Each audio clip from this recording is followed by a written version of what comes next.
Hello and welcome to another Lightboard training video. I'm Isaiah Hankel with Cheeky Scientist. Today I want to talk about interviewing.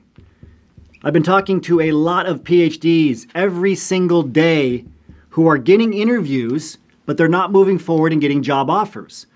Most of them act like they're going to continue to get interviews, no problem, but that's not the point, right? It doesn't matter if you get interviews, you got to get a job offer. I also talked to these same PhDs and I tried to dig in to see what they're doing wrong. And they think, well, I think I answered everything okay. They think they just didn't get hired because of two things, or one of these two things, right? They went with somebody else who was more skilled or somebody else who had more industry experience. Now, I want to explain something to you. These are the only two things that employers can say that A, won't get them sued, right? This is what they can say legally. We just went with somebody else who had more skills than you. We just went with somebody else who had more industry experience, right? And then B, that won't get you really mad at them, right? So that you don't troll them online. Seriously, this is what they can say. And think about how it makes you feel as a PhD. You're like, oh, that makes sense. And plus it absolves you of any responsibility. Oh, well, I did a really good job on the interview. I must have, because I'm great at interviewing automatically without any practice. They just went with somebody that was more skilled or had more experience. Okay, so I'm telling you right now, you don't know what you don't know. You're not interviewing correctly. Even if they're giving you this as a reason, those are their safe reasons. So why are you not being hired? It's one of two other reasons, okay? Because you're not giving them enough certainty. They need certainty. Why do employers want to hire you? You want to get hired, right? Give them certainty on two things. Number one, that you're the best person for the job. Most of the questions they ask you during an interview is really to find out why hire you over others. Okay? That's where I want to focus here. Now, there's a second question that you got to give them certainty on, which I'm going to cover next. But why hire you over others? I have a lot of PhDs in our Cheeky Scientist Association answer this question for me by audio. And they answer it very poorly. They answer it at level 1 when they need to be level 3. Okay? So there's 3 levels here that I like to talk about. All right, so level 1 is they give an answer that is solely based on skills. I have good communication skills. I have good leadership skills. I have these good technical skills. Hire me. That doesn't work. Some PhDs, very few, will take it to level 2 and talk about results. A rare few will take it to level 3, and this is the level that'll get you hired in terms of this first question.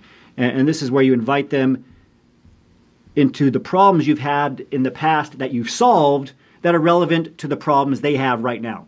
Every company's hiring you or has a job opening because they have problems they need to have solved. Now, as far as this first question goes, imagine that I'm going to sell you a chair, okay? So this is my very poor drawing of a chair. All right, that's a chair. Looks kind of like an animal of some kind. But let's say I'm selling you this chair. Level 1, if I was trying to sell you this chair at level 1, I would say, oh, this chair has 4 legs. It's made of wood. It's blue. Doesn't really make you want to buy the chair, even if you need a chair, right? When I list off these characteristics, it's like, so what? Same thing when you list off skills. That's what the employer's thinking. It's like, okay, so what? There's no depth. It doesn't future pace them. It doesn't help them see you in the role. It doesn't help them see how you're going to solve their problem. All right, now level 2, results. That might be like talking about the specs of the chair. Let's say, this chair can hold 300 pounds. This chair is durable. It'll last 10 years, right? It's made of this special material, whatever it might be. Like you're talking about maybe some hard data. That's better than just talking about skills, right? Maybe you're talking about results that you've achieved for yourself. Maybe you're going above and beyond that to say, you've achieved quantified results. But that's not really what's going to make them hire you. It's not going to give them the certainty they need that they should hire you over someone else. What will give them that certainty? Inviting them into problems you've solved that are relevant to problems that they have now, right? So think about it in terms of our chair metaphor, right? Imagine a scenario where, let's say, in our office, we would have these big meetings in the conference room, and we never had enough chairs. So some people had to stand, right? So finally, we bought this chair, this type of chair. We bought 10 of them. They were very durable, so we could take them in and out of the conference room. They lasted forever. Everybody said that they were very comfortable. Nobody had to stand anymore in the conference room. What did I just do? I invited you into a problem, right? And I told you to be able to do that, you have to tell kind of a story. This is where the STAR technique, when it comes to interviewing comes in. This is a methodology for a different Lightboard session, but situation, task, action, result, right? This is really the problem. And it's real easy to do this because your brain has a negativity bias. So you can think of problems you've had in the past very quickly on your feet while you're interviewing. Invite them into the problems that you've had, right? Situation, task, action, result. When you find a problem in your brain, the situation, the context will be attached to that memory, and so will the results. You can take them on this arc, right? We didn't have enough chairs in the conference room. This chair was perfect. It was durable. We could take it in and out of the conference room. Nobody had to stand anymore. It solved the problem. So what problems are you going to solve? A good way to bring up problems is just saying the phrase. This is like a good tripwire for your brain. You got to have a for example somewhere in your answer. For example, we were in this situation. We had this problem. Here's how we solved it. Here's the result. That's how you can answer that first question, okay? You got to give them certainty over this question. Why are you the best candidate for the job over others? Okay, now I'm going to go to the second question that you need to give them certainty on. I just got to erase this first. All right, so what's the second question? The second question is, it's really why us for the company. Why work for us over others?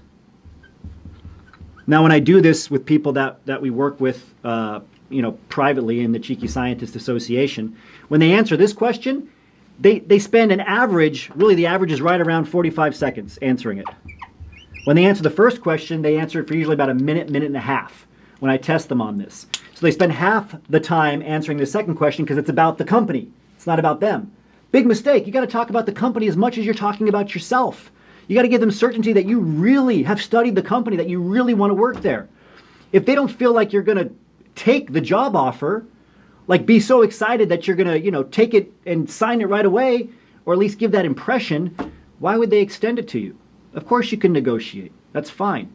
Of course you don't have to act desperate, but you want to be enthusiastic, engaged. If they don't see any engagement, enthusiasm, if you don't have 30 different questions you're asking them during the interview and almost overwhelming them with questions, they get excited by this, by the way, you're not going to get the job offer. Whenever I do this test with our associates, they always start by saying, I have these values, I have these skills, I like that you do this, I. They use the word I all the time. That's all they do. They basically talk about themselves, even though they're supposed to be talking about the company. You got to talk about the company. You got to talk about, things that you can bring up here at the company level.